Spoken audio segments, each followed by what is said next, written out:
Hello and welcome to the Wellness Plus podcast.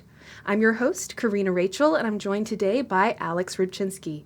He is a Czech practitioner level 4, a personal trainer, a neurosomatic therapist, massage therapist, and honestly, you have so much background. I'm so excited to have you back on the program. Thank you for being here. Of course, my pleasure.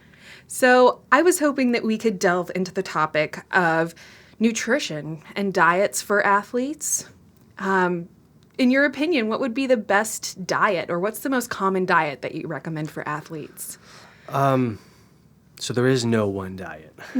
So the secret is broken, and there's no one diet that's going to be best for anyone. So you have to look at the chemistry of the individual. But if we don't do that, you have to. It's usually foods that they don't eat a lot of, and foods that and you monitor how they feel. Right. So they develop a relationship with their food. A lot of diets like vegan, keto, and paleo, what they have in common is there's no processed food or less processed food. Right. So they're eating real foods, which is great, and then they get results until 5 years down the road, and then it starts becoming you need to manage your health a little bit differently because your body is detoxified to a point, but it's still not the right harmony. And I forgot it was Osho. Maybe it was Osho that said, when you're growing a garden and the cabbage isn't growing, you never blame the cabbage. You blame the soil. Is there too many nitrates? Not enough nitrates? Is it too rich? Is it too acidic? Is there too much sunlight? Is there not enough sunlight? Is it warm? Is it too warm? Is it not warm enough? And so you look at all the conditions that allowed the cabbage to grow. And you never blame the cabbage because it's always the environment that shapes that cabbage specifically. And same thing with the environment in the gut, in the body, and in the organ health. So it doesn't matter always what you put in because what you put in could be extremely healthy on paper. But when it gets inside of your body, it just throws your chemistry completely off. And so there's different monitoring techniques and tools that you could use. But always eating cleaner. Whole foods is the most optimal way to restore your health, assuming that your organs are functioning, you have a good, healthy elimination system, you don't have leaky gut, or you don't have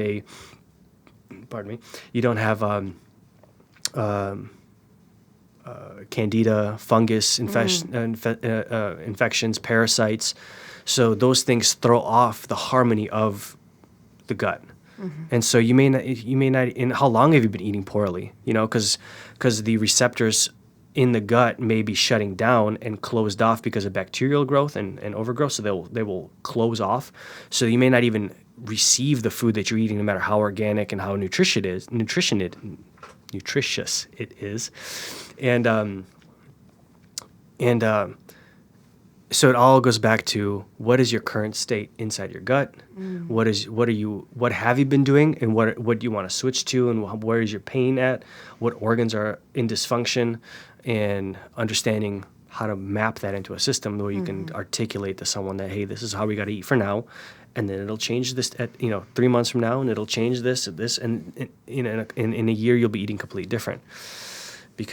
And on top of that, people should also remember that your gut has 3 layers of sensitivities. So you have IgA factor, I think, IgM, and IgG.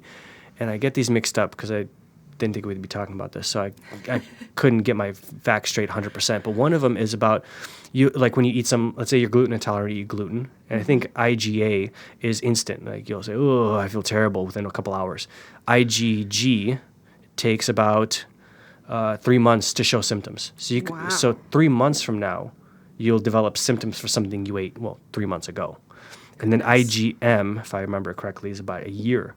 So if you don't eat clean and consistent for a year, you could be discouraged by the diet that you're on showing negative symptoms when it's a year ago that you're experiencing that.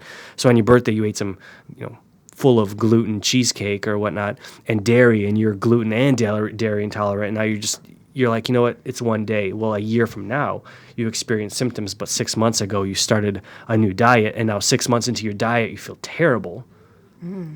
It's knowing that it takes a year for your bodies to heal the gut, to get all that out of the way. So if you're discouraged by the symptoms you're receiving without keeping a proper food log, so you can go back and go, what just happened? And then go, oh, I did eat something terrible, for my system 3 months, 6 months ago, a year ago. And they're just showing symptoms. Okay, well, let me just push through this and cleanse my body out and see what happens, because everything has a memory in it, right? And so, what's the best diet for athletes? A clean one, and that's attuned to their chemistry. And so, and how you find that out is you have to have the responsibility as a athlete to really pay attention closely to what food that's going into your system, instead of someone handing you food and then you just shoveling it into your mouth, and then there's no relationship there. It just becomes a one-way relationship where it goes inside and it's a gas. You just move, but without acknowledging that you're bringing real life into the system. So a clean diet is the best diet. Right. Less inflammatory, and figuring out and testing the food that you're eating. And if you eat something that's upsetting you, isolate it, eat that thing. If it hurts, take it out. And if it doesn't hurt when you don't eat it, then don't eat that thing that hurts your gut. And as you heal, things may change, and you may introduce food. So it's a complicated tapestry of things that you have to do in order to. It sounds like it. Yeah. Well, and I feel like people, they really like just being told what to do. They like being, like, I can't tell you how many times somebody emails me and like, oh, can you make me a meal plan? Can you tell me what macros I should eat? Can you tell me how much protein I should eat? And, as a holistic health coach, I'm, kind of a lot in the same boat as you, going, well, actually, it just depends on so much. There's not one single diet that's right for everyone. And then depending on what kind of life you lead, how active you are, how much stress you're under. I mean, there's all of these different little pieces that are going to, really significantly impact what the ideal diet is for you. And then definitely, saying that it takes a year for your body to truly, I guess, kind of detox from whatever way you've been eating. I mean, I can't tell you how many times somebody's like, oh, I tried being vegan for a couple weeks and it was horrible and I felt terrible. I'm like, well, a couple weeks is really not a significant amount of time, for your body to adapt to eating in a different way. Because a lot of people are going from these like very big changes, like a whole lifetime of eating really processed junk foods. And I mean, just the foods that most people are eating, unfortunately, because that's what's available, that's what's cheap, that's what's in the restaurants, not to mention the fast food restaurants. So like understanding that there's this transitional period as you're taking on a new diet, and that your immediate responses or your body's immediate responses to the diet are, nothing can be, really taken in isolation. Like your response to eating vegan or eating paleo or eating whatever is that reaction because of all of the years of the way that you were eating before. Yeah. It's like, can you imagine experiencing all that pain you put on your body for the last 40 years in one sitting? Like, no, your body gives it to you slowly. And most people have this idea of what a cleanse is, or like what a detox is. And they're like, oh, I drink my 3-day juice cleanse and I'm good. I'm detoxed. What does that mean? They don't know, because to detox the body of heavy metals, to detox the body of toxicity and other, mercury would be under heavy metals, parasites, candida, it's painful because they infiltrate your body and you get worse significantly before you get better because they trick the body into thinking you want something. And so it's really, you're feeding two things. First, the parasites or the fungus, and then yourself, if you have any left over. But if the fungus and parasite eat all your sugar, well, now you have the rest, but you need more carbohydrates, so you eat more carbohydrates, and you keep feeding the cycle. Right. So when they start dying, it's uncomfortable. Brain fog, low energy, irritability. And if that's not explained to you, you're going to have a bad time. Yeah, and you think, oh my God, my body hates this diet, and why did I do this? Why did, It's like when you start martial arts, you're going to have some sore knuckles, you're going to have some sore joints, or when you start exercising, you're going to have some sore muscles. And it just, if no one explained that to you, it's going to be really confusing to go through because, you would think, I just changed my diet, I immediately get better.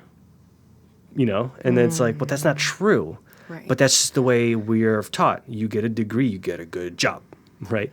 You go to the doctor, you get a pill, you get better, right? You work out, you immediately lose, 20 pounds in a month, and it's like, well, assuming you do everything properly, maybe that'll happen. Right. Maybe you have the nervous system to support the movement. Maybe your body's not even has enough vitality to support losing weight, because if you lose fat where all the toxins are stored, your organs aren't even healthy enough to process that. So then here you are eating clean, not realizing you're eating clean to recover your organ health so that they can process all the garbage out of your system. So that way then you can remove the adipose tissue, which is containing all the toxicity. Now you could lose weight. Right? And so people, if no one explains that to people, they have a really hard time dieting and feeling terrible eating healthy for a short period of time until they realize it's going to get better, just like school. It's confusing, and it's, you have homework, and it's painful, and you're giving up things that you love to do, like going out with your friends to stay home and do homework, like you are going out to restaurants and drinking alcohol and eating processed food to stay home and cook your own meals until it becomes a habit. And then it just becomes a thing you do. But if no one explains that to you again, and I keep saying that because no one explains this to people, that it's painful, and it's, same thing with changing beliefs and changing movement patterns and changing diets and changing thought processes. It's not easy. And if it was, everyone would be doing it. And it's a cliche that makes sense. Right. I love that you say that. Yeah. If it was easy, if it was just simple and painless and pain-free, then we would all be really fit and in perfect shape, and there wouldn't be like a multi-billion-dollar weight loss industry. One of the things you had mentioned earlier was basically just kind of a recommendation of eating whole foods in their natural state, minimally processed. And like you said, that's part of veganism, paleo, keto. It's a lot of different diets, even Mediterranean diet. And, one of the kind of overarching things is this recommendation. So with that in mind, what is your feeling on, things like protein powder, whey protein? I can't tell you how many times I see like the big gigantic jugs of, protein powder isolates, soy protein isolate, whey protein isolate. What is your feeling on products like that? I want to answer that question, but first I want to add to something I said, which was, if it was so easy, everyone would do it. I just did want to say everyone can do it. They're just waiting for the experience and the time in their life for that they've learned what the pain that they've gone through has taught them, and then it's easy. Because there's no other option. There's no other way of living once you set your mind to getting better. But some people some people learn the hard way. They have to hit rock bottom. It's normal. That's human experience. And there's no way to talk them out of it. And that's also a beautiful thing, to allow another human being to experience their own pain, because if we selfishly take away their pain, they lose their experience as a human being. So then they become codependent on your relationship to keep helping them, instead of them hitting bottom and then coming out of it as a more whole human being with compassion and empathy and experience as to what got them there in the first place. We can get back to protein powders. No, I'm glad that you said that. Okay. And yeah, that's definitely something that we want to do on this program, empower people to know that all of these goals, all of these things are, they're reachable for all of us. And hopefully through this program, we're able to kind of help people understand the steps to get to those things. But certainly that it's discomfort. Anytime we come out of our comfort zone, which is probably why they call it a comfort zone in the first place. But yeah, knowing that there's going to be, a period of discomfort, kind of through any transition, but then also informed by how many years of, conditioning that the body is now having to recover from before it can actually start improving or getting stronger or burning fat or whatever. Yeah. Protein powders. To answer your question, yeah. So protein powders goes the opposite of real food. It goes, and so there are instances where protein powders are great. So people with terrible digestion, because they're such bad gut health that they need something to absorb. But I always recommend varying the foods that you're eating. So, for example, if you're a bodybuilder and you've always eaten chicken, broccoli, and rice, don't eat chicken, broccoli, and rice for like a year, maybe more. Maybe you could be permanently intolerant to that. And every time you put chicken, broccoli, and rice in your system, it completely attacks itself. And then you have all these symptoms like you were eating gluten, artificial flavors, and you were lactose intolerant. Now you're eating dairy again, and it's just flaring you up. And that's part of the leaky gut. It gets into your system, and your brain and your nervous system remembers what that is. So anytime you have a foreign substance in your body to attack it, even if it's deemed healthy, Right. right? And so at a molecular level, it remembers what that is, and it attacks it anyway. And so when you take a protein powder, and most protein powders are made from, when you take milk, right? You take the sweet cream out of it, and then you have the whey, and then they break the whey down. So now you're just taking this whole thing, and then this goes to butter. The sour cream goes to the sweet cream goes to butter, and what other whipping creams and all this stuff that serves. Mm-hmm. And then the waste, which is the whey, they sell waste. Yeah, I like that. I like that. It. I didn't mean to do that, but that was good. But the waste is sold to humans. And it was actually sold to other animals, but then they were like, why don't we just dehydrate it and sell it to people too? And then we'll just take this whole industry that we control and make everybody think that they need whey protein. Mm-hmm. Isn't that the same thing they do with the grains? Like they split up part of the grain, they use the starchy part to make our enriched flour. And they went ahead and gave it a really great name like enriched to further confuse the heck out of everyone. Mm-hmm. And then they use the other parts of the grain to feed livestock and stuff like that. Like they're always just like, hey, let's take this food, let's split it up, and let's maximize our profit by feeding unhealthy things to two different groups of people. Or animals and people in that case. Honestly, who knows? Because what we feed animals is completely unregulated to a sense, and even if they were that careful feeding livestock, I wouldn't not believe that. But I think they're even more careless with livestock. Yeah. Like I know they feed them candy and wasted food and whatever it takes to get them nice and plump and full of toxicity for people to enjoy. Mm-hmm. But yeah, so I wouldn't not believe that. But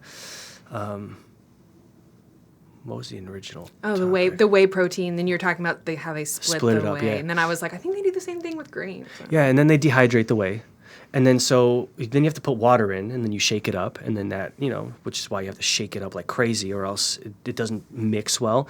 But then what happens when you ever left a shaker cup in your car or in your house, just like completely separates. It just turns into a blob.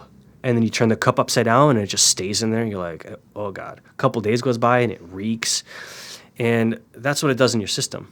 And that's with 8 to 20 ounces of water, because those little shaker cups can only hold 20 ounces of water. It takes over a gallon of water to actually hydrate the protein powder.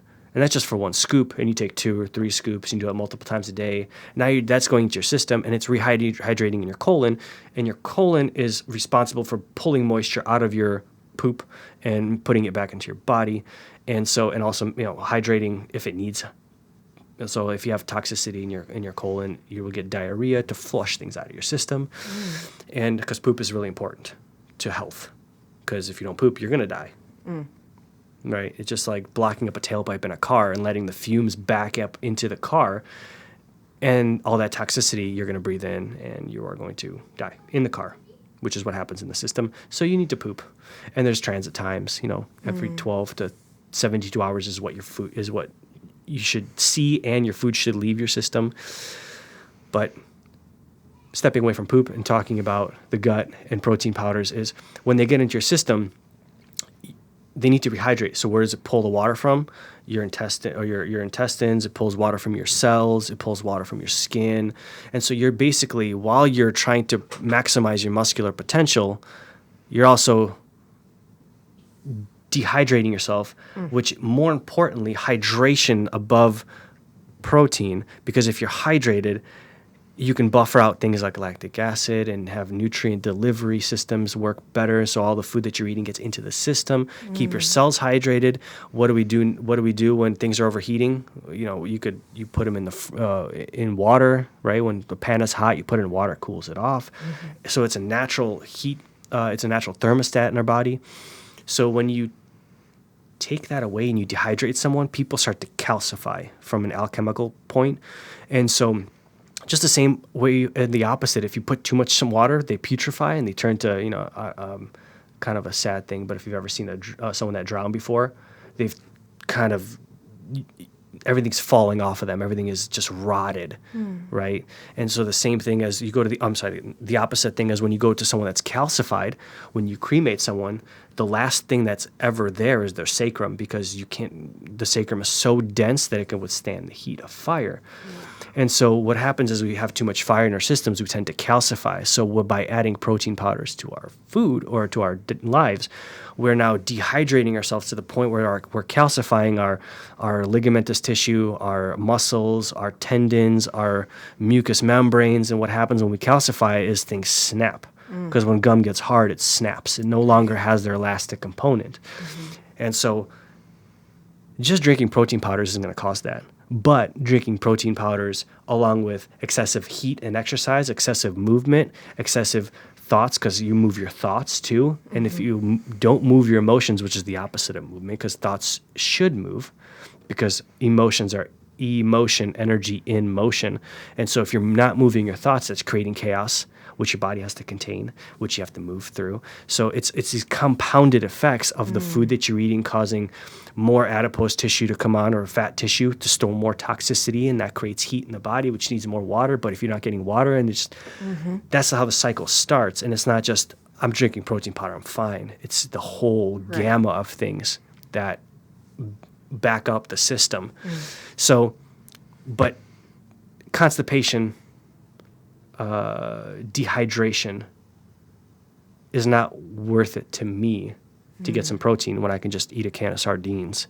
And not only that, get 1,300 or 1,400 milligrams of omega fatty acids in their pure form, not deconstructed in a pill, in their real form for my body to digest and recognize and use as its own leisure. Right. Than taking fish oils and protein from a sardine when I can just eat a sardine. Right. Assuming that I chew properly, I'm breathing properly, so my body's digesting.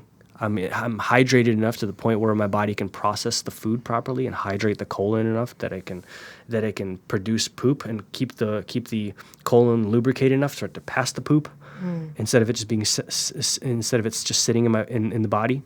And so there's and commercial protein powders are not healthy. They're not just protein. Right. They're full of fillers. They're full of preservatives. They're full of more deconstructed junk and artificial sweeteners, a lot of them. Yeah. And almost, I will tell you, because I've had a lot of, roommates that'll leave one around. And I just I don't know, a nutrition label junkie. So I always read the nutrition labels. And yeah, those artificial sweeteners are in pretty much every protein powder that I've found. Like the commercial ones, the ones that you find at GNC or whatever. Yeah. They're just putting the artificial sweeteners in everything. And you're right. That's just one of many really harmful, highly processed ingredients that most of those protein powders. Yeah.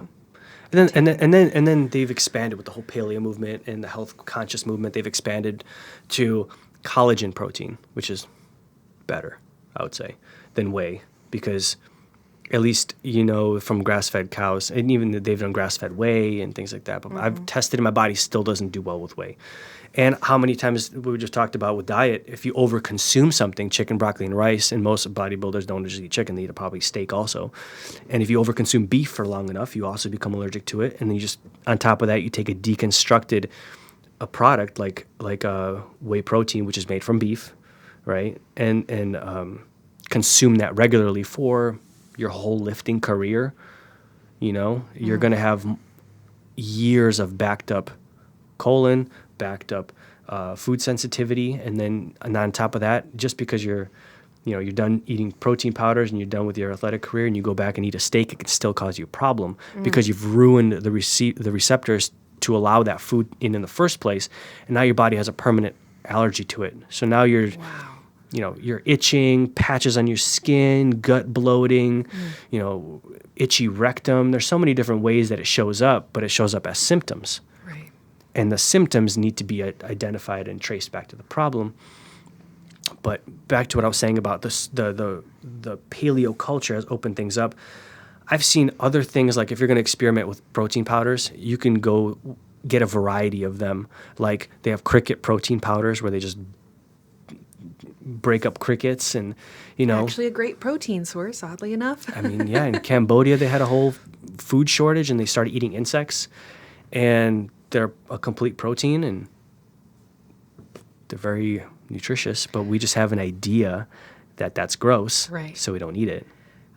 Actually, because I worked at the Paleo FX conference, I guess it was a year or two ago, but I remember there were actually several booths where they had like various cricket-related things, and I was totally, had that reaction, like, eating crickets. And then I remembered, like, actually, no, I did see this video years ago, this guy, like, talking about crickets and just, like, frying them up in a frying pan, eating them. Yeah. But, so it's interesting, but as a complete protein, very fascinating, especially because, as you're talking about these kind of, like food sensitivities that result just from overconsumption of certain things and always eating the same things, because we're creatures of habit.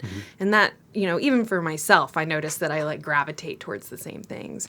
But for those people out there who maybe from so many years of doing the whey protein or eating the chicken steak, eating the same things, that now there's actually a new alternative, a new protein source that if you want to get it in, I know that they've actually got like the whole food form kind of products out there, but then there's also the protein powders made from that too.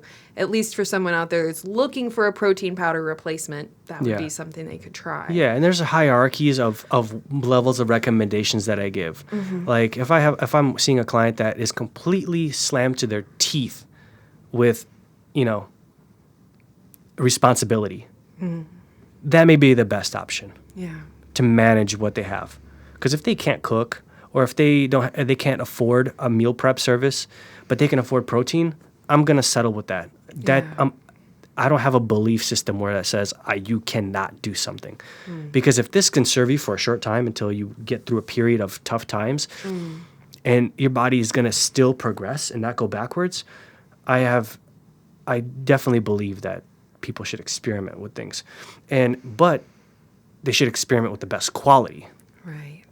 Right. So if they can't, if they're driving on the road or flying and they can't carry meals with them, carry a sack of powder with you, and that'll help carry you through to your next meal, and then where you can sit down and have a good quality meal and pick out what you want. Or if you're traveling, know that you need to travel to a place with a kitchen and then cook for yourself. And because I don't travel with in hotels, I go to Airbnbs. I make sure it has a kitchen. I know I always look up where the nearest grocery store is, and the next thing what I recommend to people is if you're not eating from where you're from, and you haven't tried that, try it. Because people can argue with me about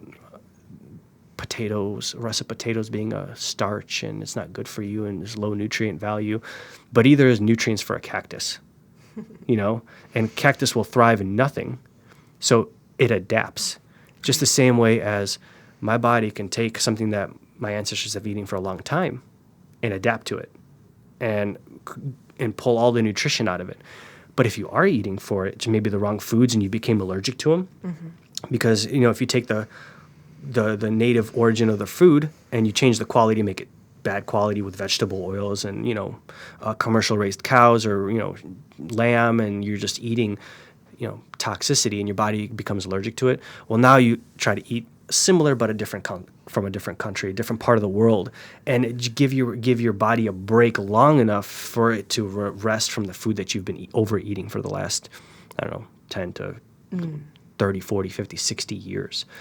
And so same macronutrients, different foods from different areas, right? So if you eat heavily fat and protein, then still do that, but just different foods, whether it be, if you've overeaten salmon and you want to eat fish, eat sardines and mackerel and different types of fish, cod, drum. There's so many different things that you can eat, but we just have an idea that chicken, cows, salmon are the commercial livestock. Right. But why not rabbit? Why not squirrel? Why not, boar? Why not, even deer? Deer's like a too gamey of a cow, They'll just go and, but even then, why don't we commercially sell raised deer?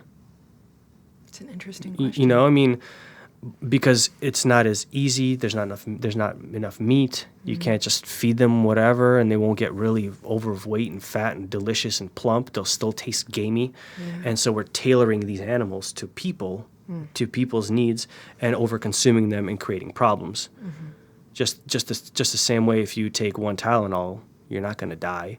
But if you take 20 of them, you may have a problem, Right, and if you take it every day, several times, a couple times a day, every single day for many years, like there's actually more liver toxicity from Tylenol than from alcohol, which is like people, just like you said, we don't often think about like how do these things we're eating really affect us, and those things that are maybe promoted to us as healthy, or they're called medicines like Tylenol or whatever.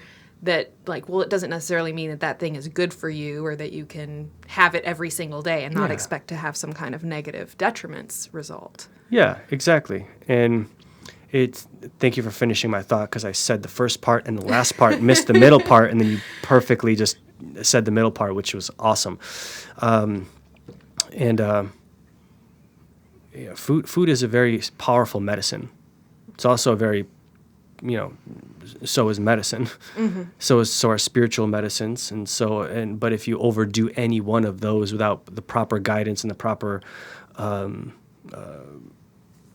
feeling of what's going on in your body, without the proper purpose, anything can cause a problem, right? Mm-hmm. Too much strawberries. If you eat nothing but strawberries long enough, you'll probably get diabetes. Like, it doesn't matter how organic they are. If you grew them yourself, if that's what you eat all the time, you'll have a dysfunction, especially if you're more of a carnivore type, more protein type, or more fat type.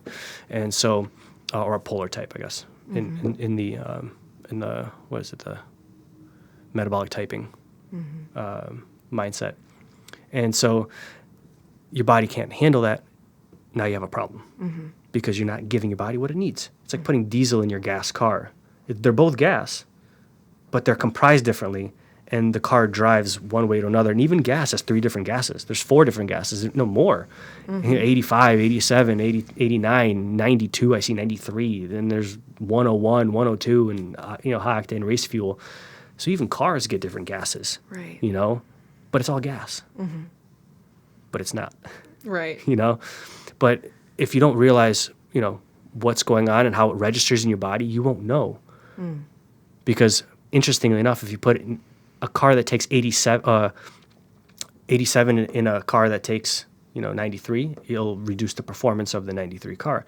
Right. But also sometimes if you take the 93 octane and you put it into a car that takes 85 or 87, it could also damage the car. So taking higher quality fuel into a car that isn't equipped for that can make it burn hotter, can make it break down quicker. So now you have a liability on your hands. So it's not actually helping you. Right. It's making the car run hotter, which calcifies the system, breaks it down, overheats, and then now you have a whole other problem. Right. So interestingly, like my very first question here was like, okay, so which diet is ideal for athletes? And what I'm taking in, hearing you talk, is actually a varied diet is maybe more important than any one single way of eating. So eating whole natural foods in their minimally processed state. Getting a variation of foods in your diet, which is probably maybe like the most important thing for people, because we get so kind of stuck in our habits and eating the same things and stuff. Getting back to that like protein powder question, just the concept of like isolating down the protein, because I've heard the recommendation that you want to take in protein 30 minutes after a workout. Is there a reason that it would be better to like have a protein isolate versus just having a meal that contains protein? Maybe also has some fats or some protein, or some fats and carbohydrates and other macros in it as well. There's science on both sides, which is the irony, and like so it just depends on what you believe. You can find science on both sides of the coin. So people that'll say that's not true and there's science to back it up, and then people will say that is true and there's science to back it up. If you put it in your system and you monitor your results, if you see a benefit, then there's truth to your own science. Mm-hmm. If your digestion isn't strong enough to handle food right after a workout, and you put food into your system and you start getting cramps and bloating, maybe not a good idea, right? And so it all goes back to, are you independently testing what's going on in your system, or are you relying on someone else's science to determine your truth? Right. When what I'm trying to say is, you determine your own truth based on what reactions are occurring in your body and in your life. Mm-hmm. Because if your truth is you're a good person, but everyone around you is just saying, wow, that guy's a terrible human being, then you have to look at that and go, okay, are the people around me just not for me? Or maybe I am just to have some unfavorable qualities that could benefit me by changing so I can be more in harmony with the people around me in my life, right? Whether it be a stranger, whether it be someone that's really close to me. Because if a stranger's put off by it, maybe someone even close to me, I've been doing this to them for years, right? And so for me, it's all about figuring out, how am I feeling after I eat this? About 2 hours, 1 to 2 hours, if not immediately. Right. And so if you're sensitive enough, you can put it in your system, and then a couple minutes later, you're like, shouldn't have done that, you know? And so when you get clear and with what your body's needs are, and you get clear with the feelings and the sensations that are given off by your body, you know, like, for example, I don't even know how many times where I've been in a polluted environment, whether it be someone's house has mold in it, and I'll walk in and I'm like, my right shoulder will start throbbing. That's a liver detoxification pathways. And I go, yeah, okay, so my body's doing something to get rid of something. And if I just went and just released my pec, or I started stretching, that's not what I needed to do. My liver is telling me, okay, we're detoxing now. Time to just back up because we're overloaded here. Time to dissipate some heat into your shoulder. And then I go drink some tea.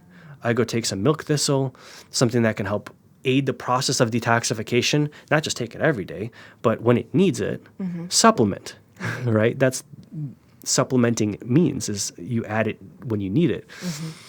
I don't know if that's a true definition of it, but that's what it means to me. It's a good working definition. Yeah, working definition. Thank you. And then all of a sudden, once the detoxification pathways are cleared, my shoulder stops hurting. And there could be some residual tension from my body kind of taking in all that heat. And then you go and release it. But to stop that in the process and worry about, oh my God, what's happening? I don't know what's happening. My shoulder hurts. I need to go see someone. And that's the common thing that happens because no one ever tells you about these things. Right. No one educates you about, yeah, your body does things and things react. You know, you put salt, you put vinegar and baking soda together and you get a reaction. And so sometimes you put your body, let's say metaphorically, your body's made of vinegar, and sometimes you accidentally put baking soda in and you get a reaction. And if you don't determine, or if you don't identify the fact that this even exists, that you could put something in your system and you get a reaction, then you're not going to be aware of it, and you're just going to only react to what's happening, which is the immediate sensation or immediate sensations of whatever pain that could be occurring in the body. But but once you get past that and have an awareness of, you know, I'm having sensations in my body. I need feeling in my body, right? You need to register the feelings that are going in your body.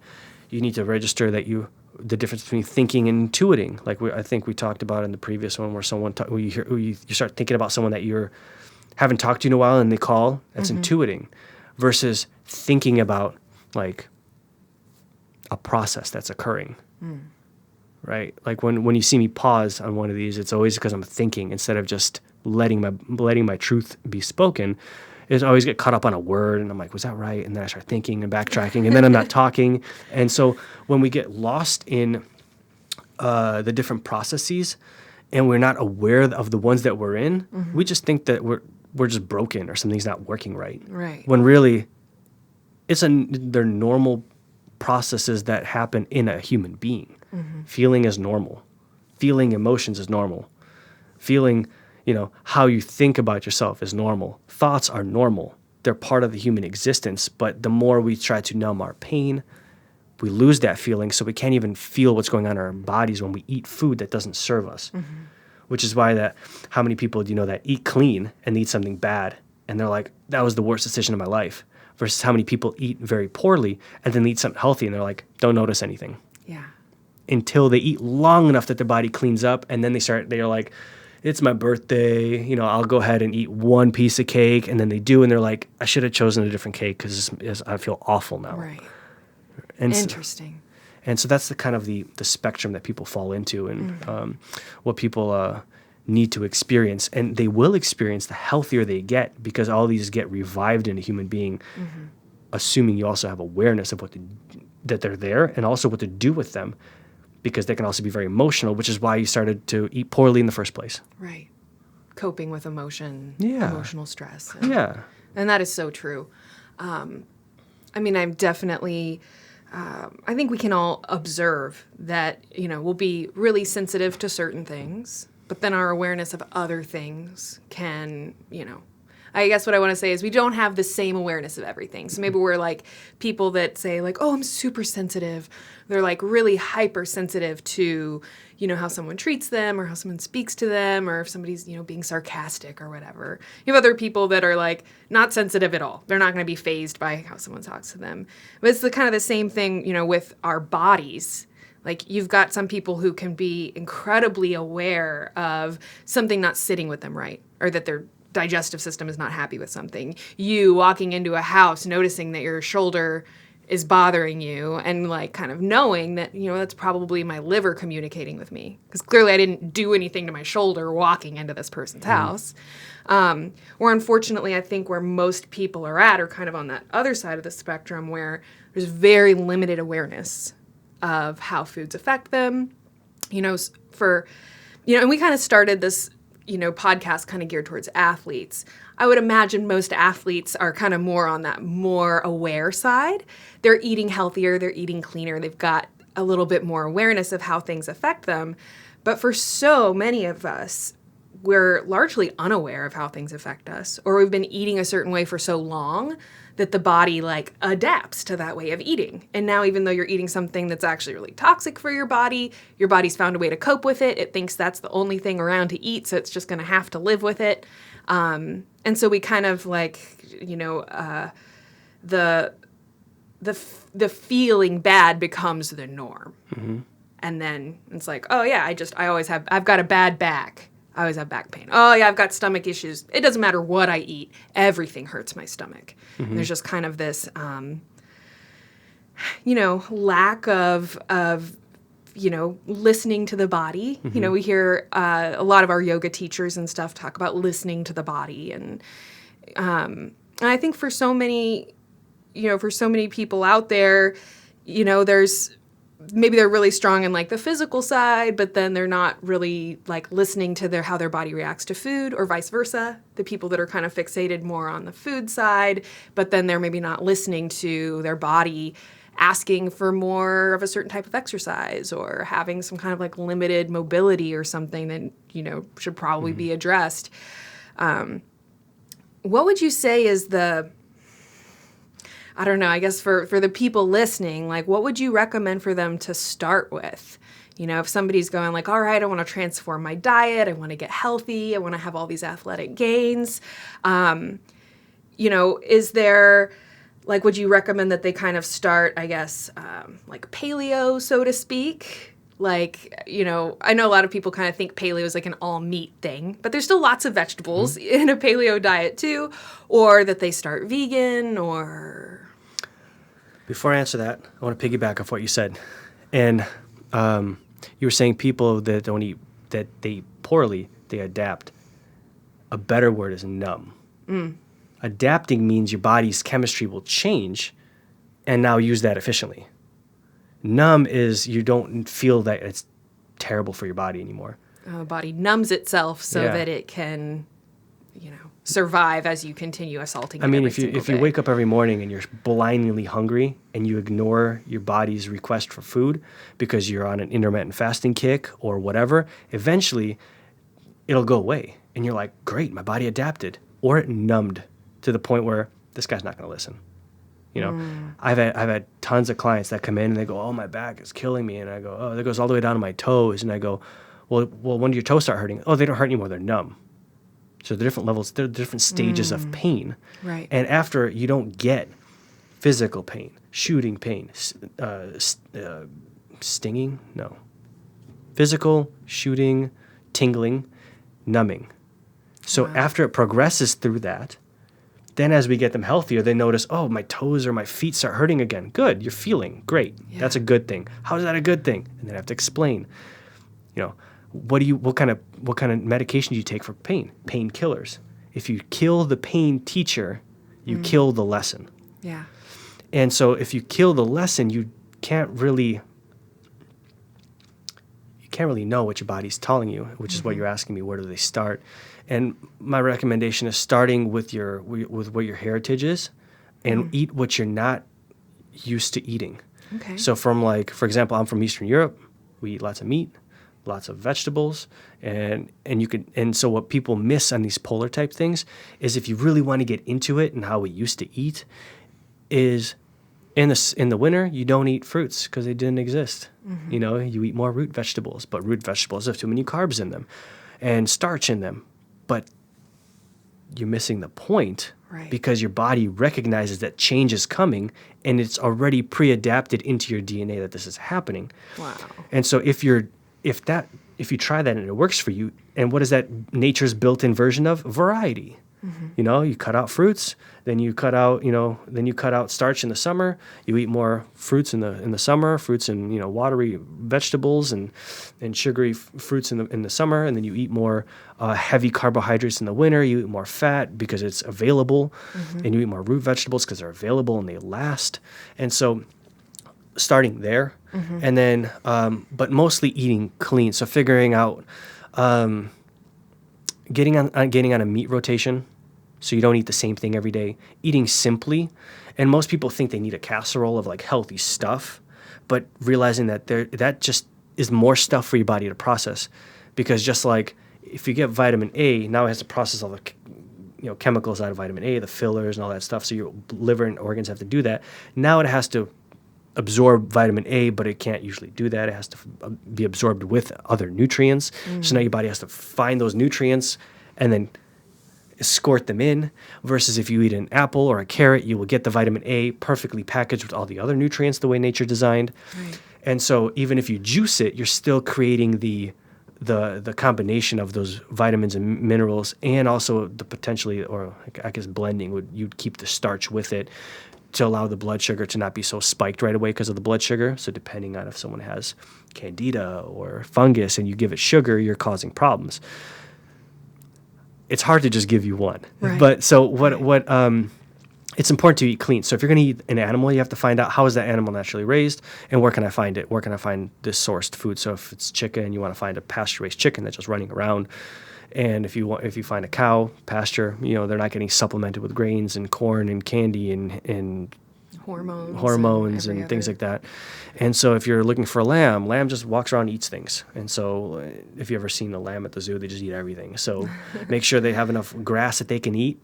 And so then you're eating that lamb. And pig, same thing. They're not eating just tremendous amounts of garbage. And I've known farmers that feed their pigs only leftovers, and they've been on dairy farms. They fed them like milk that they couldn't sell. And so they're getting raw milk and food scraps and supplemented with some other food that they've got for them. So they're not just purely eating just whatever gets put in front of them, like corn and soy and wheat and completely unhealthy, because they will eat anything.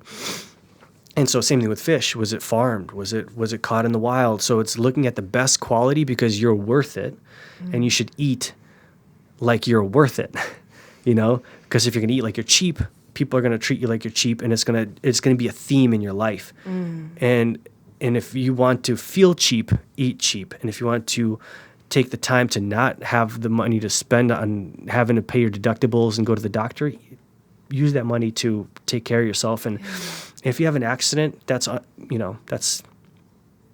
pain coming to teach you a lesson about something, bringing the community together. But if you're practicing so many positive health practices, like finding the best quality of everything, eating organic, because not only if you on a quantum physics level, if you don't eat good quality food, when everything gets broken down, everything gets received as light and information. Everything gets broken down, right? Mm-hmm. So like, for example, I can't remember if it was Carl Jung that says this, but the consciousness of the animal has to be killed for you not to become that animal. Mm. So if you eat a cow, the consciousness of the cow has to die, or else you turn into a cow, right? And so your body has to disassociate the two, and what's left is building blocks. But the life of the animal and the quality of life of the animal still goes inside. It's a little out there, but it's nothing short of quantum physics that says light and information carries with it inside of these things. We're made up of light, and light carries waves of information, and so and vibration. And so when you put this in your system, you're also putting in the consciousness of whatever you're eating into your system. So if you eat canned food that's dead, you're putting in no life in your system. You're just putting in building blocks. And how many people have been in a home that's well crafted, but it didn't feel like there was any life in it? There was no like, oh, I could live here. It just feels like a box. No, it just feels very uncomfortable, and it doesn't feel like home, right? But it's beautiful, but it doesn't feel like home. It's because there's missing life in it. And there's so many things like that. Art, art is, and we're not even talking about food anymore. We're talking about things that carry information, which is how it relates to food. Right. But art, you can look at it and it gives you life, but it's just paints, just colors assembled in an order that when you look at it, it brings you inspiration or sadness or makes you feel or makes you think and interpret and, brings value to your life and love into your heart by looking at a painting, and the same thing happens with food, and so if you don't get the best quality food, the consciousness of that food is going to go into you and it's going to create its own chaos, which your body has to filter out. Wow. Because they've done studies on plants. They feel everything. They can sense your intentions. And on top of that, there's a whole microcosm of systems that there's no ecosystem underneath the soil. Like the fungus killing parasites and feeding it to the plant, which eats it, and then it produces more sugar for the fungus to eat, which kills the parasites, and it's a whole cycle. Right. So if you take fungicide and you kill the fungus, nothing feeds the parasite. The parasite kills the plant, and the plant dies because it doesn't have anything to eat. And then now everyone above ground is now suffering because they don't have any food because they've put fungicide. Same thing with parasites. Well, if you killed all the parasites, well, what is the fungus going to feed the plant? Right. And it's this beautiful ecosystem. And so when you truly inspire the vitality of the plant, the parasites don't eat it and the bugs don't eat it. It's only the unhealthy plants that the bugs and parasites are naturally designed to take apart. Wow. So healthy food, just like healthy people, inspire, when you increase the vitality, inspire health. Because health and disease are on the opposite sides of the spectrum. They don't exist in the same place. Right. So if you go more towards health by treating your body with respect and eat the right foods and make sure your body gets what it needs on a not only a macro level, but on a quantum physics, light and information level, which means you even saying a quick little prayer, thank you for nourishing my body. Thank you for nourishing my mind. Thank you for giving yourself so I can eat and continue moving forward. That gets into the food. Even water. They've done experiments on water. Have you seen those when they take the water and they flash freeze the water? And the negative water had jagged lines and the positive water had beautiful symmetrical crystals, and it's very real. But we can't we forget it. Right. Because now food is just like it's so abundant that we can just we're safe enough that we're focusing on other things like what are we doing, what's our job, and when am I going to play my next event next, and when am I going to go work out, and when am I going to have the next social event, and when really enlightenment is right there in front of you with the food that you're eating and taking in your system, and once you become in harmony with what you're doing and what kind of food you're taking in, you become healthy. And so to finally add in what I recommend It's eating the best quality foods, making sure you're feeling, and keep a journal and make sure you're feeling 2 hours later, oh, I felt sluggish. Okay, write that down. What did I eat? Maybe I had too much fat. Oh, I felt really wired and jittery. Okay, well, and then I crashed. Well, maybe I had too much sugar. Let me see what I ate. And just monitor what you're doing, because if you have no monitoring and you don't have a good memory and you can't photographically remember what you had, it's going to be hard to go back and really dissect what you ate and put everything down. Even the cookie that didn't matter, that didn't exist because it was after 10 o'clock and no one was watching, put that down, because I think the cookie at 10 o'clock when no one was watching might be the biggest problem. But all of that, it does make a difference when you monitor your food and you look it up. And I have my clients do tons of food logs and poop logs and sleep logs and water logs and Lincoln logs. Sorry. Yeah, Lincoln logs. Yeah, that's part of the poop, right?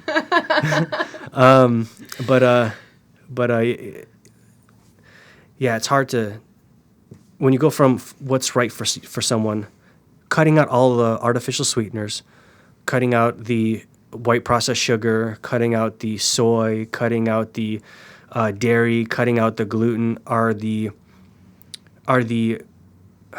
stereotypical or the most common inflammatory, that you get the most common inflammatory responses in the body.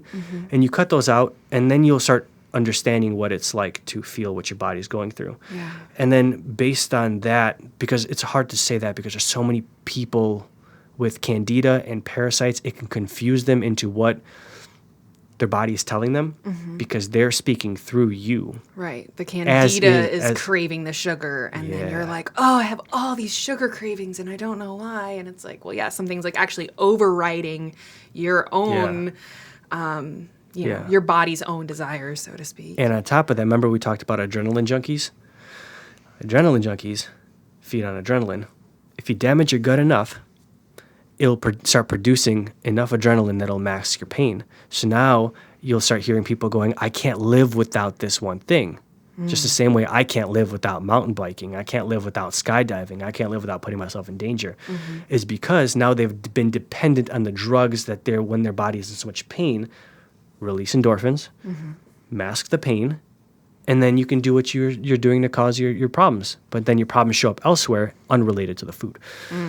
So if you just eat clean, minimize what the 5 or 6 things I just said, and use the best quality sources, because even though you can't tell or taste the difference sometimes between a regular apple and a organic apple, especially if you've been eating processed food long enough, then giving the body a chance to detoxify all that stuff and really follow, they say 80-20, but for people that are just starting off, I call it being pregnant.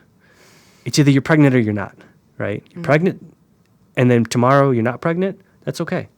But then you can't be pregnant again and then not pregnant again. And you can't be, the body doesn't, it can't impregnate, it can't fertilize an egg that quickly. Right.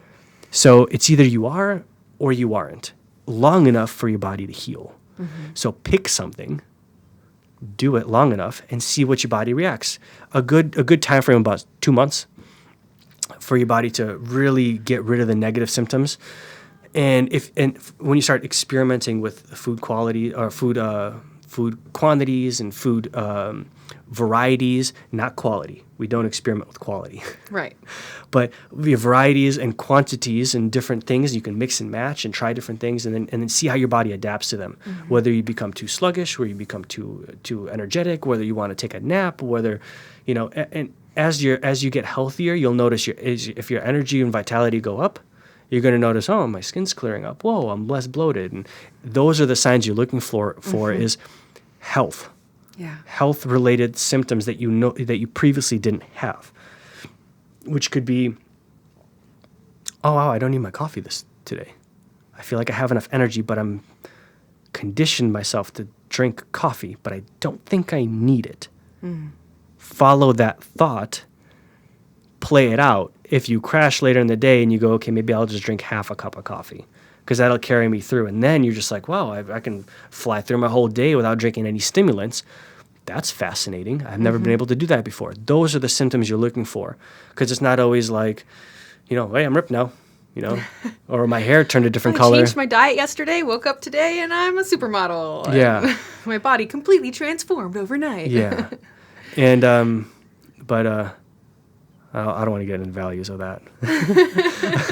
And, but yeah, it's looking at real things that you didn't have before, but you wouldn't be aware of them if you don't notate them or take them down, you know? And so, that's my only recommendation, because it's, you know, I can't ethically and morally, well, I guess I can ethically, but I can't morally give a script, because it's not that easy. And then here's the kicker. As you get really receptive, things change every day. Yeah. And one day you'll work out and your variety will be a whole different. And one day you'll wake up and you're like, I'm craving beans, but I remember reading somewhere that they had lectins and I can't eat lectins, but my body's telling me I want beans and only beans and not garbanzo. I want black beans. This happened to me. And I felt amazing eating black beans, and I just couldn't get enough. Like, it was like 2 weeks. I just couldn't get enough beans. My skin cleared up. My energy went up. And no one could argue with me enough, because everything functions. Yeah, because you experienced for yourself. Yeah. You're like, I'm functioning better. I feel better. I love the example of like clearer skin, better energy, whatever. All those little things that, like I mentioned earlier, we kind of get used to. Like, oh, I just have bad skin. Oh, I just have a bad back. Oh, I just always have digestive issues, whatever. You start seeing those things come up. You experience it for yourself. And like, it sounds silly, but I like to say it. The proof is in the pudding. Yeah. You know, like you, and I love that example. Like, you listen to your body, and maybe sometimes it, you know, flies in the face of what this person said or that person said or this person said I have to have this.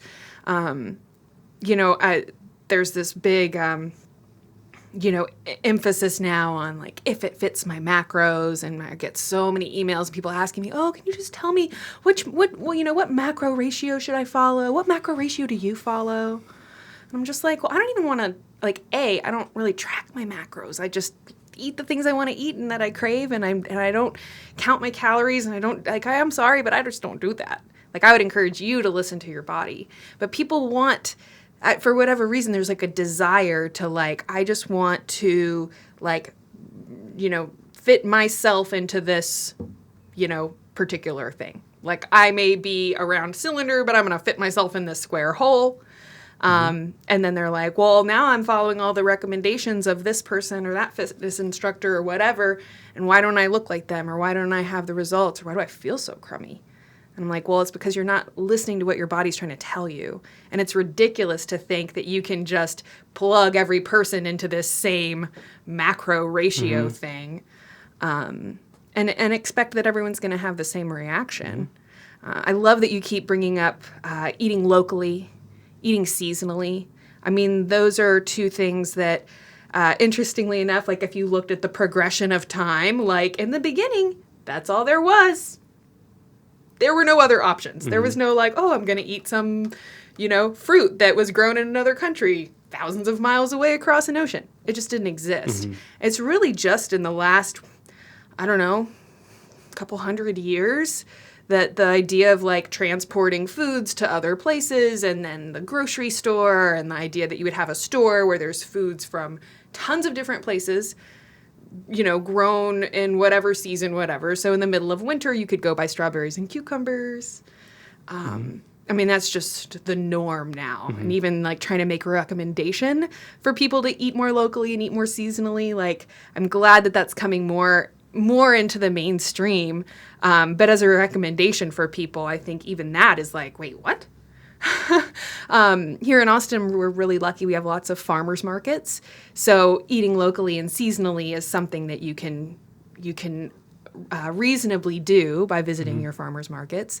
Are there resources that you would recommend people look to try and follow a more like seasonal, or, I mean, I guess local diet would be pretty obvious, like trying to have the things that are grown near you. Yeah. But it's where your ancestors from, what was growing near them. So it's not what's growing in Austin. Right. It's what's growing where you are from. And all that changes when you mix genes. And so if you have someone that's from Ukraine and you meet someone that's from Ecuador and they merge their genes, you just have to kind of guess and see what the child reacts to. And so that, once again, you have to figure out what their needs are. And the mom could eat different than the dad. And if they eat one, and if they both eat the same, they could have one of them could have terrible health outcomes. Wow. And so when you look at whatever the kid is eating, that's what they're going to be eating. But, now everything is like a one thing fits everybody. And it's just not true. And there's so many variations to things that even the things I'm saying, there's always a reason why you shouldn't do that thing because, there's a counterindication for everything. And what I'm saying is generally accurate for most people. And when you rely on other people's information, it creates a codependent relationship. Yeah. I'm depending on this person to provide me with the information. And if this person doesn't provide it for me, I'm going to look for someone else. And if that one doesn't do it, and guess what? When I find someone that does it, I'm going to sing their praises and say everyone should do it. Right. And that's how you get the people who are like, everyone has to be vegan. Everyone has to be paleo. Exactly. Keto. Yeah. God, there's just so many of them. Yeah. And considering when you look at like cultures like India, which didn't have cold temperatures, and they had to use spices to kill the parasites in their food and preserve their food. So that is a true adaptation to spicy food because their body is actually able to tolerate that without getting ulcers and leaky gut and terrible problems. But now we're just like, oh, it tastes delicious. Let's see if we can adapt to it. And then how many people have gut issues now because they're just chowing down on spicy food and just creating all sorts of problems for themselves. They're eating the hot peppers and stuff like that, the world's hottest pepper, and then just creating massive amounts of problems for themselves. But that's an adaptation compared to someone that could eat like an Eskimo and eat nothing but whale blubber, have a high cholesterol and have no risk of heart disease. And so, but if you took that guy and took an Eskimo and you put him on an Indian diet and fed him curries with spices, he probably wouldn't do very well. Right. And so we're different. And that's what it's hard for people to understand. Right. And when you develop a relationship with self, you become more aware of what your needs are.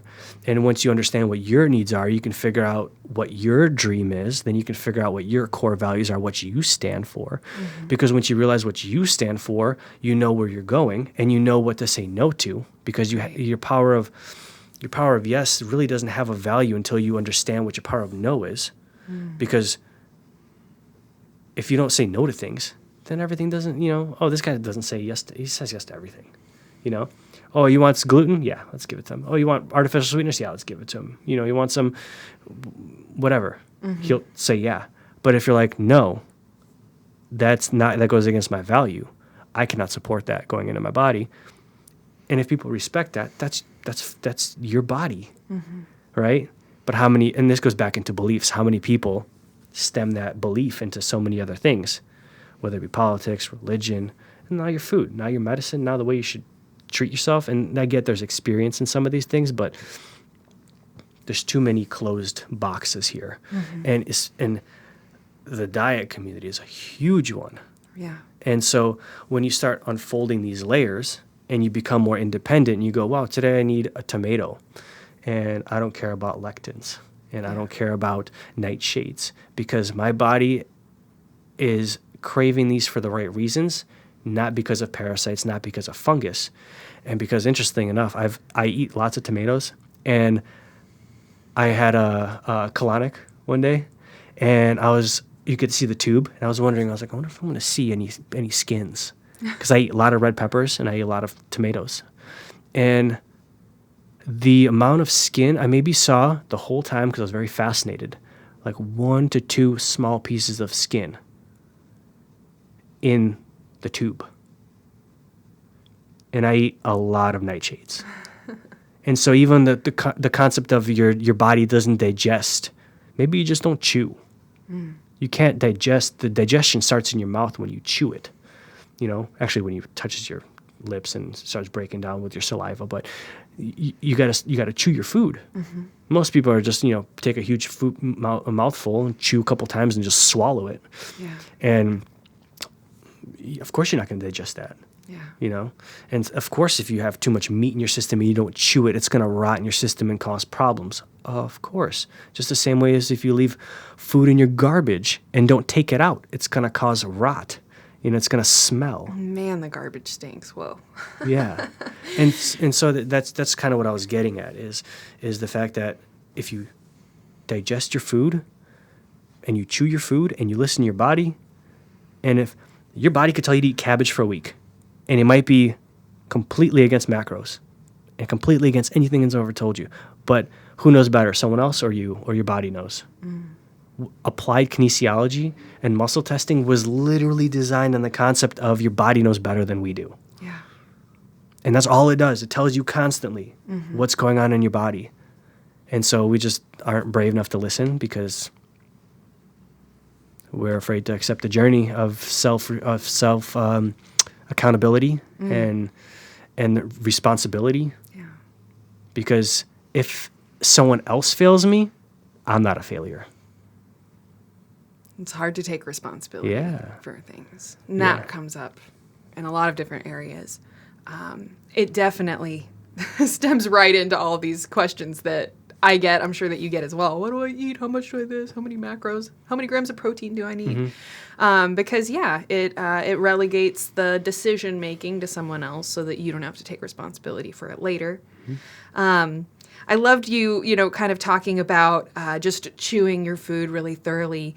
To kind of close this out, can you offer any other little tips and tricks for people just to better digest the foods they're eating? So things like chewing really thoroughly. You spoke a little while ago about like saying a little gratitude or grace for your food. There was somebody on a previous episode that was talking about that and how like probably one of the big reasons that saying grace, saying a prayer before the meal became such a staple and is still a staple in so many different cultures is because it helps to put your body into that parasympathetic state, the rest and digest. And we talked a lot about that in the previous podcast and how important it is to make sure that you're spending ample amount of time in that parasympathetic state where your body's digesting, repairing, cleaning up. So I loved that little recommendation that you do something to make sure that you're in a really relaxed state before you eat. I love saying grace. I love that, aspect of, giving gratitude, which in and of itself, neurological science has shown that just the act of trying to think of something you're grateful for, whether you come up with something or not, just the act of thinking, thoughts of gratitude has all of these powerful, positive effects on your brain chemistry and releasing, those happy hormones, so to speak. Yeah, it's a moment of mindfulness, and I don't think anyone's ever been at the table saying grace because their intention. So when you're you're thinking of whatever your mind is on whatever you're thinking about, and so when you're thinking about your idea of what God is, providing you nourishing food. No one's ever like, thanks God for giving me food. They're always like, thank you. And they're they're humbled. And even if it's just for that one moment, and then they go back to gluttonously eating their food on Thanksgiving or whatever it is, but it's practicing that throughout your life consistently is what enlightenment is. Can you do that all the time? But to improve your digestion, saying things like being mindful about what you're eating is going to help. Drinking water 30 minutes before you eat, not during, because then it'll dilute the food that you're eating. So a lot of people will pound, sodas or power drinks or water or tea or coffee while they're eating, and it's just going to dilute the stomach acids. So that means you're not actually digesting your food. It's just in a soup, And so, especially if you're eating something that takes a lot of digestive power, like heavy starches or meat, especially high saturated fat meat, and you just created a soup for it and diluted the hydrochloric acid. Wow. Especially alkaline water. Don't drink alkaline water with food. This seems like very counterintuitive to me. And chewing your food. There's a saying: swallow your solids, chew your liquids. Right? So drink your solids, chew your liquids. Oh, so blend them. Yeah. Okay. Yeah. So even when you're drinking water, you want to kind of chew on it, so it stimulates digestion. When you're eating, you want it to be so liquefied that you could drink it, or else your body has to process it, which takes energy, which takes you away from absorbing nutrients. Because eventually, there's going to be something next in line pushing the next thing out, unless you inflame, and then it'll sit in there and you'll have toxicity issues, and that's a whole other problem. Right. If people can sense the visual effect of what I'm saying here. What else will help with digestion? I'm a little nervous to point out supplementation, because if people aren't aware of how to take it and how do they feel on it. So people, like, for example, with the gallbladder issues that got it taken out, I recommend them taking like bile salts, because it's good for helping break down saturated fats. So, because hydrochloric acid is great for people when they need it, but some people can't tell when they should get off of it, and it can ruin their digestive system by being too acidic. So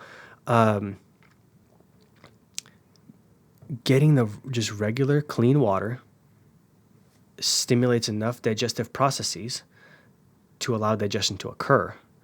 Also, what helps digestion is making sure your atlas is not out of alignment, your C1 vertebrae, because your vagus nerve goes through your C1 vertebrae and innervates your stomach and part of your digestive system. I can't remember exactly which one. And so if your vagus nerve is impinged, it's not getting the signal to start the process. Just because with the metaphor is just because you have enough gas in your car, if you don't have the signal to turn the car over, there's no fuel going into the engine and making the car run. Right. And so you can be eating organic, but if your vagus nerve is impinged via your atlas or somewhere down the chain, you're not going to get proper digestion. Interesting. So if your body's physically out of alignment, the organs also suffer, and your digestion suffers. So if you're sitting there, in poor posture, or, out of alignment, or lots of asymmetries, and you're trying to eat better, you also need to make sure that you realign yourself, which means you might need to see a NUCA chiropractor, a Czech practitioner, a neurosomatic therapist, someone that is qualified to, a Blair chiropractor, to work on your atlas or your C1 vertebrae. What else can help? I mean, it's just infinite amount of things, because if you're backed up, you're probably not going to digest. So it's learning how to detoxify your system, because if you have too much, it's just going to create more waste. Right. But helping with digestion, some people would benefit from a good multivitamin, just to get them a high quality one, organic one, something that is doesn't have fillers, especially as you've been nutritionally deprived for long enough. You need extra to start, and pulling off of it, remember, it's a supplement. Right. You add it in. I mean, there's so many things that can help with digestion. I'm not really. I have a question. Yeah. So you had mentioned, talking about not drinking water with your meal while you're eating, certainly not drinking alkaline water, because you want the stomach itself to be very acidic.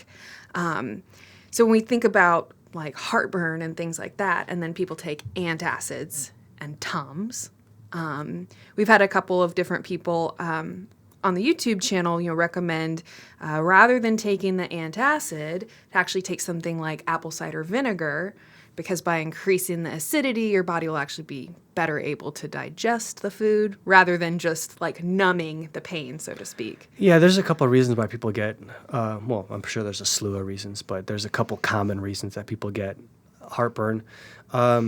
They could even have like a hiatal hernia, is when the stomach goes up through the diaphragm and then it gets locked up, and then eventually what ends up happening there's no valve to close the stomach off, so the hydrochloric acid just goes into the esophagus and it feels like it's burning. Right.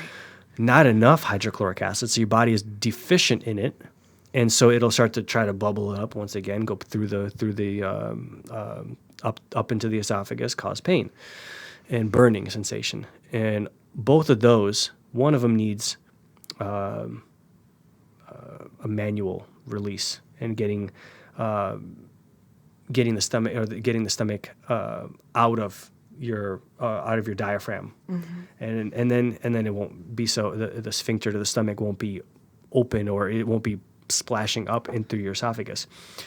The other one is taking the hydrochloric acid, like I was suggesting. But to really take it, you have to make sure that you're monitoring your symptoms carefully, because if you do have a lot of hydrochloric acid and you're reading these symptoms as too much or not enough hydrochloric acid, and you take hydrochloric acid, you can get an ulcer. Oh. Right? And other leaky gut, other health problems. But if you take it and you notice that your digestion gets better, and then you're taking it for 3 months, 6 months, or maybe less, and all of a sudden you notice you're getting heartburn again, get off of it, which means your body's producing enough hydrochloric acid so that you don't need more. Right. And so that's why it's a tricky feeling, because it's hard to recommend that to someone that I can't monitor in person, because I don't know what they're doing. Right. I don't know what they're eating. I don't know what their sleep is like. Sleep is going to help you with your digestion, And so I can't monitor the results. It could be that they're drinking too much alcohol and getting heartburn. Something that's causing nothing to do with hydrochloric acid, nothing to do with hiatal hernias. They're just eating poorly, and it's irritating their stomach lining, and it's causing everything to slosh around and giving them heartburn. Or they're eating too many acidic foods, and it's just burning their body up. And so it's looking at,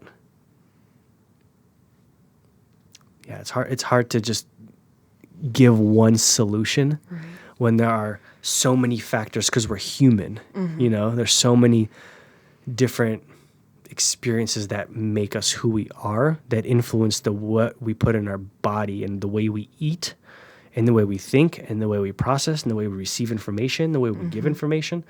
But that's my take on like Tums or things like that, because sometimes you could be producing too much. So in a case that someone takes hydrochloric acid, makes too much, or they're irritating their gut, that will be helpful. But most of the time is they're not getting enough. Right. But to have someone carefully monitor you while you take a substance that can give you an ulcer is necessary. Right. And so maybe even that may be even the thing that helps you develop feeling in the first place. Going, wow, I feel better. Ooh, I feel terrible again. Right. Stop taking it. I feel good. Okay. And then all of a sudden now you're like, wow, I'm digesting food better. I'm eliminating better. I'm sleeping better. And why? Because my body's not digesting food when I'm sleeping, because it's digested, moving on, absorbing nutrients, and now it's leaving my body through the other end, right? And so, that's kind of my take about antacids. Yeah.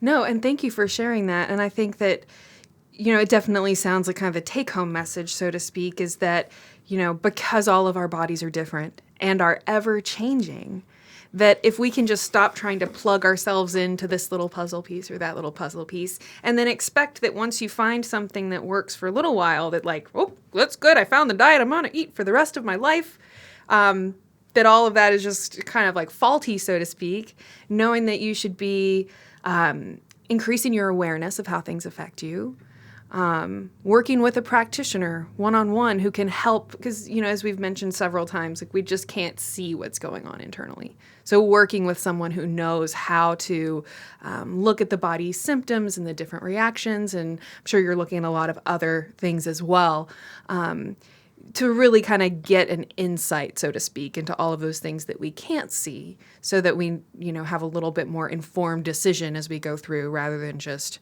my favorite YouTuber told me I should eat this way, or this person who, has the body that I want or lifts the amount of weight that I want, I'm going to try and like plug myself into what they do and expect that it'll work for me too. Yeah, the one thing that as you were talking, I was able to formulate kind of what I'm trying to say about food is what you don't want to be is dogmatic. And the beauty of the information age and with technology is the fact that you can see all of these different ways to eat: vegan, pescatarian, keto, whatever, gluten-free, and even jerf, just eat real food, right? And so there's so many ways, keto, and there's so many ways to eat. As long as you don't compromise on quality, they have pretty good guidelines to what kind of foods fit in that kind of scenario or in that kind of meal plan. And then once you go, wow, I do better on meat and fat, what other what other diets go well with meat and fat? And then you'll go, ooh, maybe 2 years later, 3 years later, 5 years later, you go, well, I'm not exercising as much. I don't think I need as much meat and protein and fat. Let me try to go more like pescatarian. Oh, that feels, been eating a lot of fish and vegetables a lot. Well, what do pescatarians eat? Let's go look it up. And then you go look it up and you go, wow, these are all the foods that fit. I love all these foods. They make me feel really good. And then so you have all these different guidelines. But the one thing that separates paleo is it's all about new age fruits, right? So there's some things you can't eat stone fruits. But if your body is, and if your ancestry has adapted to it and it creates a positive result, the science doesn't mean anything, especially if it creates a positive result. Just like in quantum physics, the double slit theory, when the scientists turn around and the proton is supposed to pick a side. Are you familiar with that, the double slit theory? I'm not actually. No? They were shooting the single proton through two slits. And usually when they were watching it, it picks a slit. And when they turned around and monitor to write the results down, when they turned around, they noticed that the dots were a lot of different places. So they were like, well, there's only one, and it has to pick a side. Mm-hmm. But how did it not do that? And sometimes they even went through both holes. So how do they do that? They determine consciousness determines the outcome of your reality. So whatever you perceive is what's going to happen. So if it has to pick a hole, it's going to pick a hole. Mm-hmm.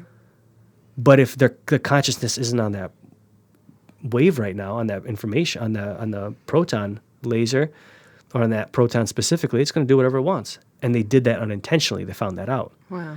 Just don't be dogmatic, I guess is what my process is. Because one day you may get injured and then you're going to lose body mass, or you may have a moment where you're not going to want to exercise anymore as heavily. It's not going to be.